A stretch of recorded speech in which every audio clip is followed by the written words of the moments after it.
Apologies, I'm sure this is annoying you as much as it does me. 3, 4, 5. But I can't help it. I'm just off. Ooh. She turns out to be a scientist, maybe a scientist. Um,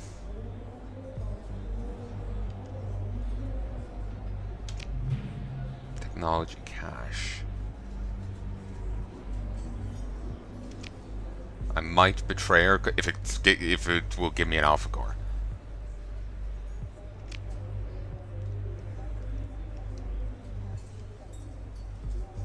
Great money, but I don't have space. Maybe I will in a moment.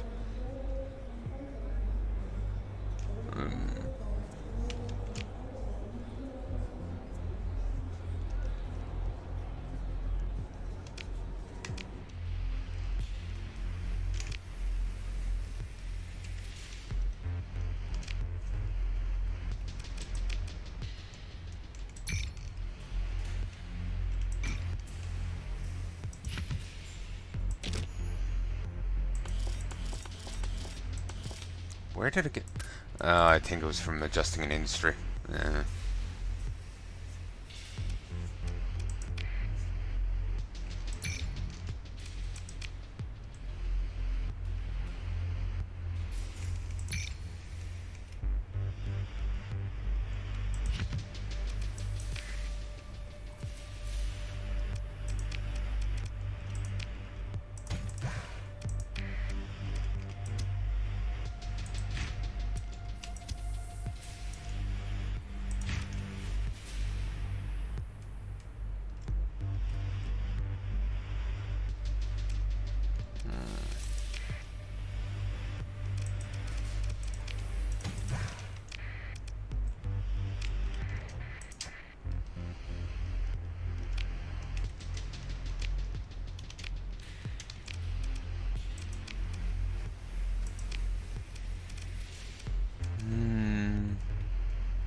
No, sadly there's nothing here of real note.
Keep it off.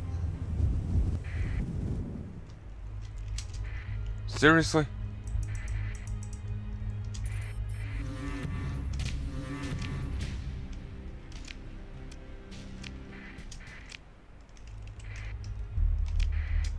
Seriously? I'll be fine soon enough.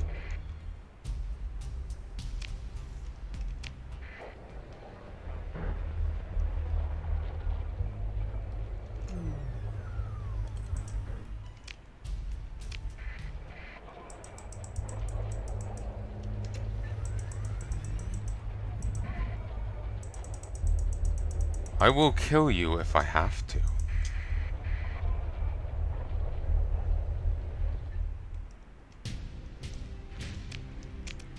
Alright then, you've chosen death.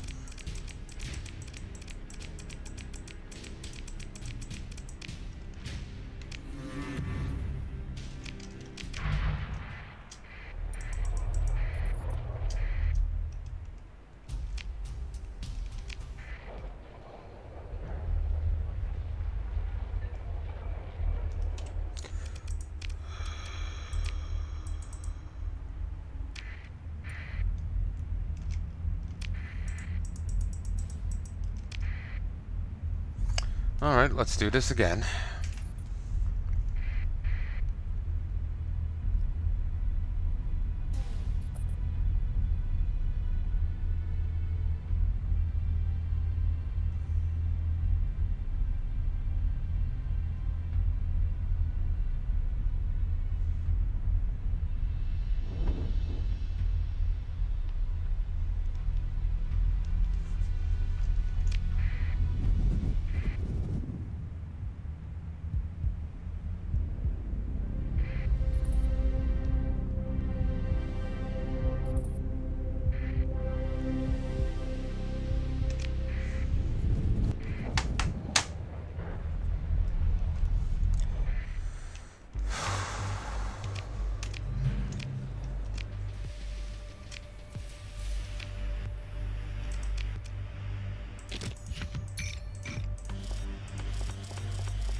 Oh yeah, I never picked up the other thing again.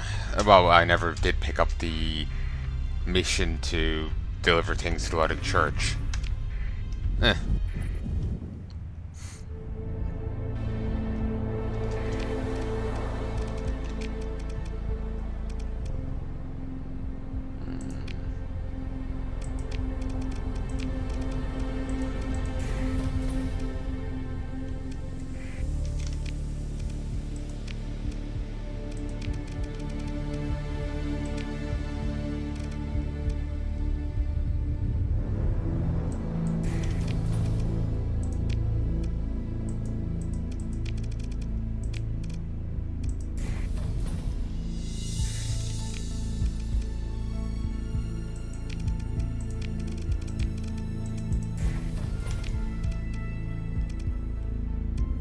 There, I've got a way station building in all of them now.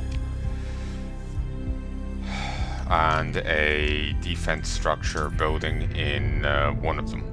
Well, eventually.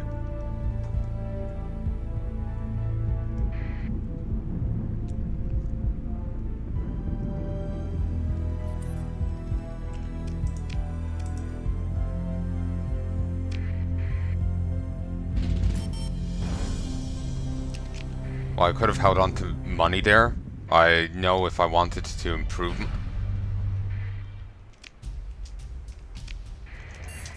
I know if I want to improve my settlements and actually be able to make them turn profits, I need to actually spend that money even if I'm not able to pay off debts and whatnot. So it's just an annoying juggle of it. Rice Fig, Frozen World. So while I could hold on to that money and you've used it to pay off debts, what I'm doing right now is to try and get those buildings going so they can actually, those settlements can actually start turning in some cash. You know, have higher accessibility, be able to sell more, you know, not get marauded as much, whatever, you know, it's all good. So hopefully that'll work out for me. If not, I'll have to try and like raid some pirates and sell it off to someone else. Start having to engage in that bullshit. Retrieval, Frozen World. Water and ammonia ice form the massive. Water and ammonia ice form the immense rifts and chaotically furrowed plains of this world. Below the surface, small pockets of lifeless liquid ocean are trapped beneath the ice, and a crust made from rocky silicates. Most of the sprinkling of domed cities remain abandoned since the collapse, though recent hegemony strategic policy has encouraged reindustrialization and settlement, especially by the numerous hegemony military veterans. Crew and workers on leave from the nearby Ragnarok complex and Tri-Tac projects supports a rowdy nightlife and black market. Volatiles mining is encouraged by hegemony development grants.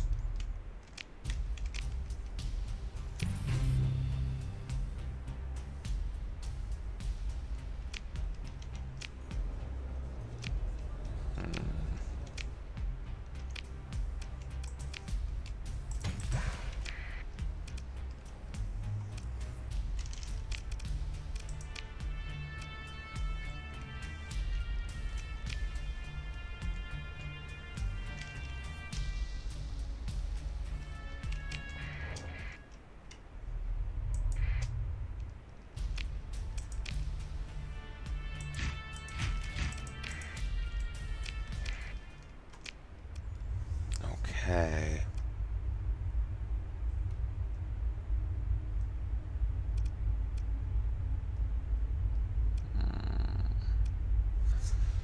E.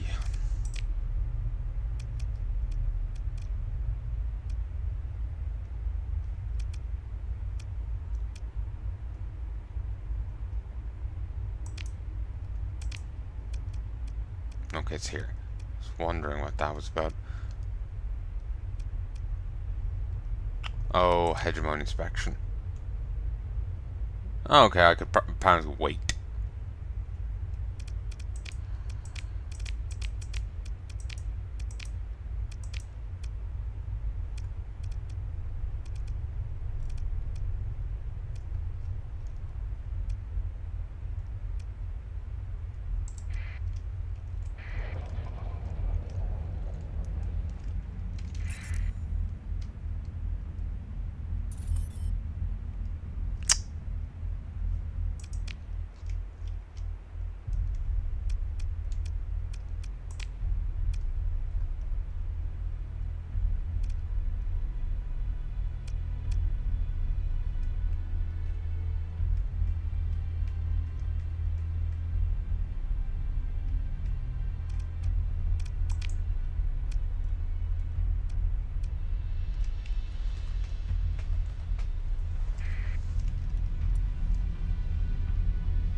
The hell?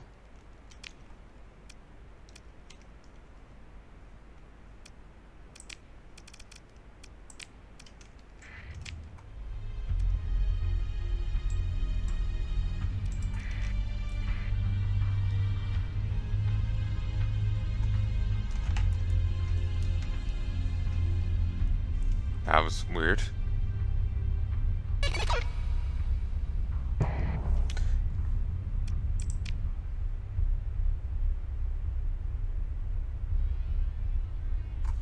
Yeah, a lot of places will get very pissy and start launching sieges if your colony does anyway well. Even you're not at war, but they'll still try and rip and tear.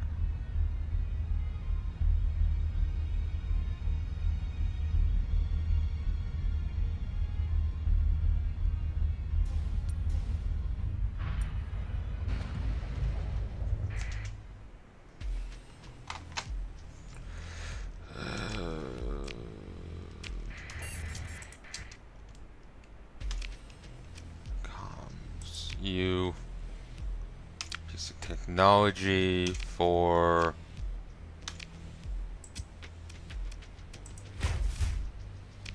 raid.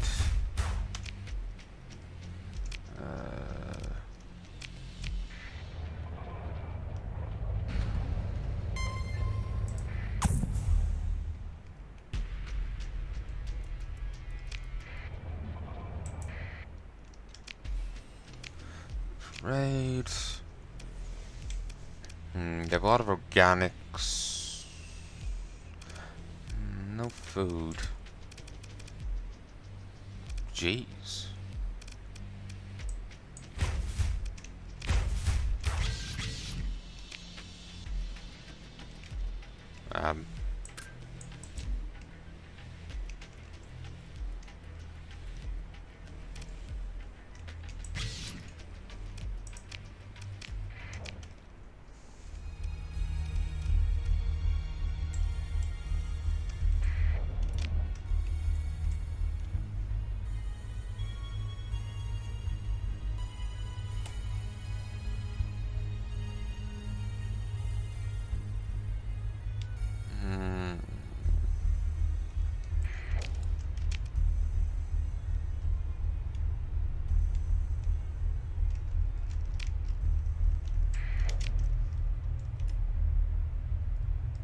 Hypercell.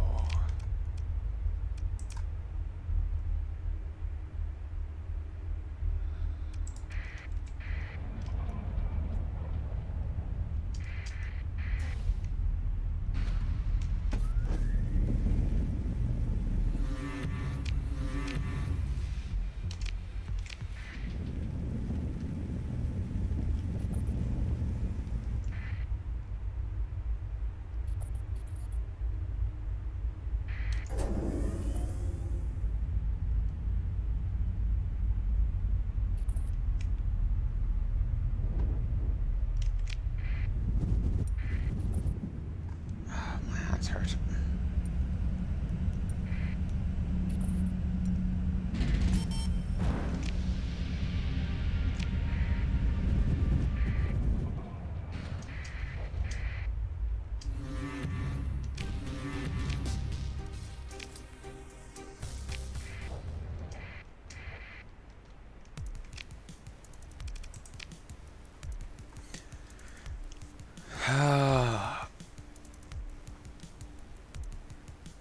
I should have saved.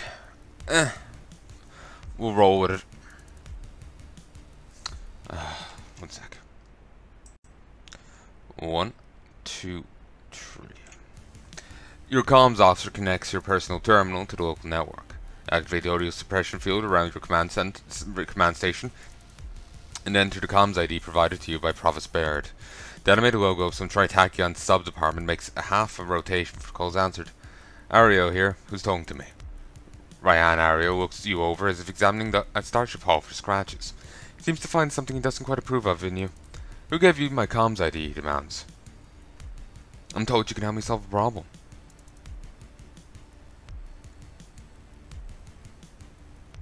I'm to be subtle, or discreet but firm.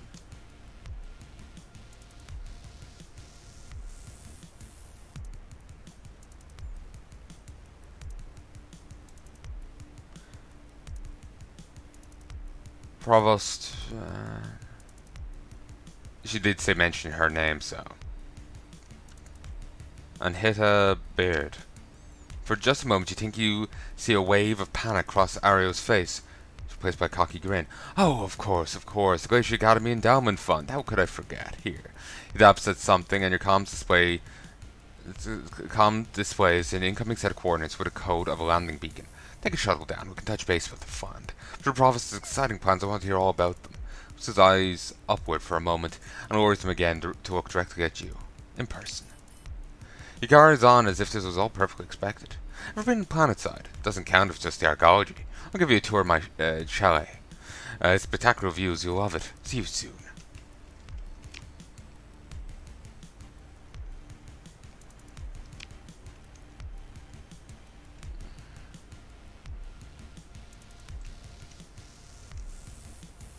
Commence bombardment.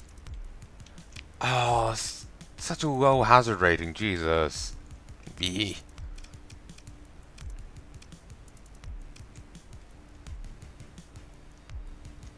Oh, actually.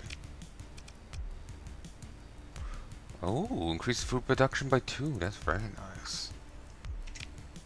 Your shuttle descends into the young atmosphere of to Breeze. Through towering battlements of clouds that cast a spray of rain over the viewport, which is wiped clean in half a blink by the heat and speed of your descent. The flight path soon deviates from the general approach corridor, which has been ticking off minor use fees from Tritachion's flight control.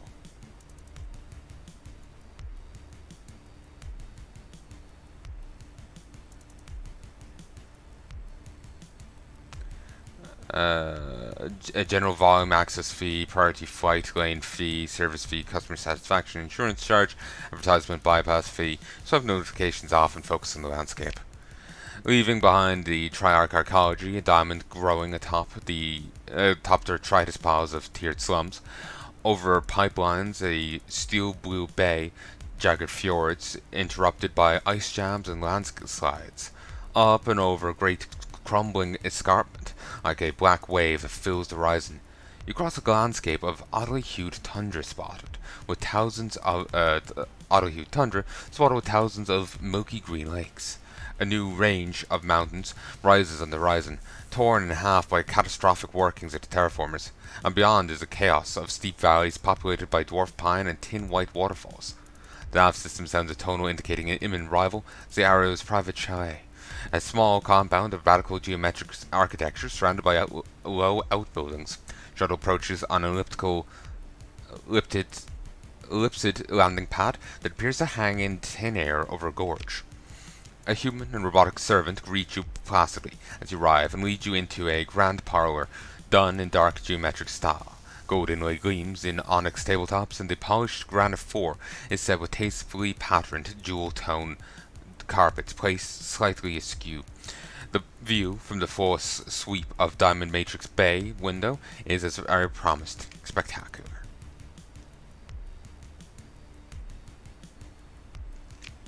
Ryan Ario is sitting at one of the bars. He acknowledges your entrance with a nod as the servants disappear. He taps his datapad with 2 fingers. You hear the soft signal loss ping from your datapad, and the sidearm hand twitches instinctively. Ario acknowledges this with the rise of one perfectly groomed eyebrow.